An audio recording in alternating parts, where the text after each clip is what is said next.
ഈശോ തൻ്റെ പരസ്യജീവിതകാലത്ത് ഒരുപാട് രോഗികളെ സുഖപ്പെടുത്തിയതായിട്ട് സുവിശേഷങ്ങളിൽ സാക്ഷ്യപ്പെടുത്തുന്നുണ്ടല്ലോ. എന്തുകൊണ്ടായിരിക്കും ആ കാലത്ത് ഈശോ രോഗികളെ അത്രമാത്രം സ്നേഹിക്കാനുള്ള ഒരു കാരണം എന്തായിരിക്കും? യെസ്, അപ്പോൾ അമൽ ചോദിച്ചത് ഈ പുതിയ നിയമത്തിൽ ഈശോ പ്രത്യേകിച്ച് സുവിശേഷങ്ങൾ നോക്കുമ്പോൾ രോഗികളോട് ഈശോയ്ക്ക് പ്രത്യേകമായ കരുതലും കരുണയും ഉണ്ട് എന്നുള്ളതാണ് സത്യം. അതങ്ങനെ വരാൻ പറ്റുകയുള്ളൂ. ഒന്ന് ഈശോയുടെ കരുണാർദ്രമായ സ്നേഹം, പിതാവായ ദൈവം മനുഷ്യകുലത്തെ എത്രമാത്രം സ്നേഹിക്കുന്നുവെന്ന് വെളിപ്പെടുത്താനാണ് ഈശോ ഈ ഭൂമിയിലേക്ക് വന്നത്.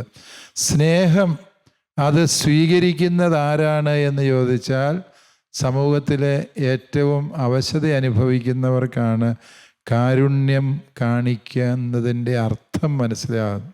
ഇപ്പോൾ ഉദാഹരണം പറഞ്ഞാൽ, നിങ്ങൾ ഇങ്ങനെ 6 പാക്ക് മസിലുമായി മിടുക്കന്മാരായിട്ട് സ്ട്രോങ് ബിൽറ്റായിട്ട് നടക്കുമ്പോൾ നിങ്ങൾക്ക് പ്രത്യേകിച്ച് ദൈവത്തെ ആവശ്യമുണ്ടെന്നൊന്നും തോന്നിയാൽ, അതേസമയം ഒരു രോഗം വന്നു, ഡോക്ടർ ടെസ്റ്റ് ചെയ്ത് വെച്ചിട്ട് ഇന്ന രോഗമാണോന്നൊരു സംശയമുണ്ട്, ഒരു സീരിയസ് രോഗത്തിൻ്റെ പേര് പറഞ്ഞു, എന്ത് സംഭവിക്കും?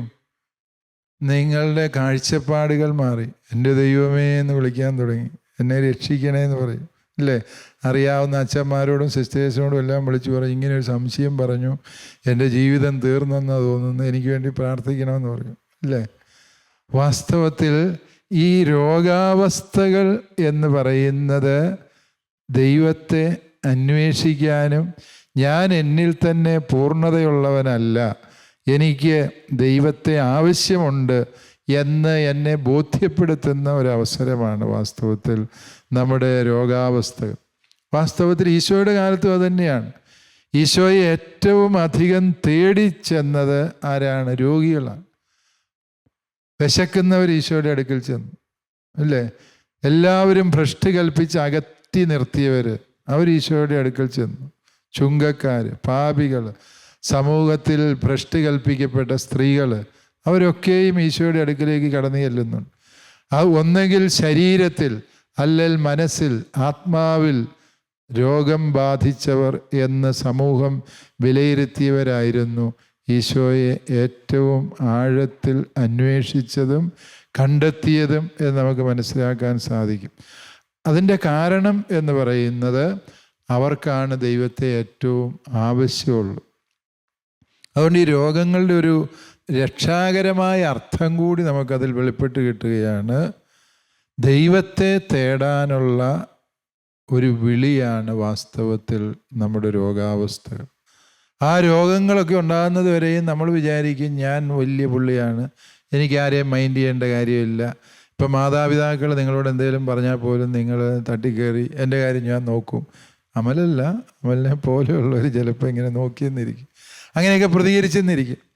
പക്ഷേ നിങ്ങൾ രോഗാവസ്ഥയിലായി കഴിയുമ്പോൾ നിങ്ങൾക്ക് പപ്പായുടെ സാന്നിധ്യം വേണം, മമ്മി കൂടെ നിൽക്കണം, നമ്മളെ സ്നേഹിക്കുന്നവരെല്ലാം നമ്മുടെ ഒപ്പം വേണമെന്ന് തോന്നുന്നു.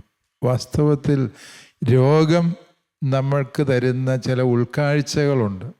ഞാൻ എന്നിൽ തന്നെ സമ്പൂർണനായ മനുഷ്യനല്ല, എനിക്ക് മറ്റുള്ളവരുടെ സഹായം കൂടിയേ ജീവിക്കാൻ പറ്റുകയുള്ളൂ. ഈ ഭൂമിയിലെ മനുഷ്യർ മാത്രം വിചാരിച്ചാൽ എൻ്റെ പ്രശ്നങ്ങൾക്ക് പരിഹാരമാകുകയല്ല. ജീവൻ്റെ ഉടയവനായ ദൈവത്തിൻ്റെ കരുതലും കരുണയും എനിക്ക് ആവശ്യമുണ്ട്. അതുപോലെ തന്നെ ഈശോ രോഗികളോട് കരുണ കാണിക്കുന്നതിൽ നമുക്ക് ഈ കാലഘട്ടത്തിൽ മനസ്സിലാക്കേണ്ടത് എന്താ? ഏതൊരു രോഗി ഈശോയെ വിളിച്ച് പ്രാർത്ഥിച്ചോ, ഈശോയുടെ സഹായം തേടിയോ, കർത്താവിൻ്റെ കരുണാർദ്രമായ സ്നേഹവും സൗഖ്യദായകമായ കരവും അവൻ്റെ മേൽ ഉണ്ടാകും എന്നുള്ള ഉറപ്പുകൂടി ഈ പുതിയ നിയമത്തിലെ ഈ രോഗികളെ സുഖപ്പെടുത്തുന്ന സുദീർഘമായ വിവരണങ്ങളിൽ നിന്ന് നമുക്ക് മനസ്സിലാക്കാൻ സാധിക്കും.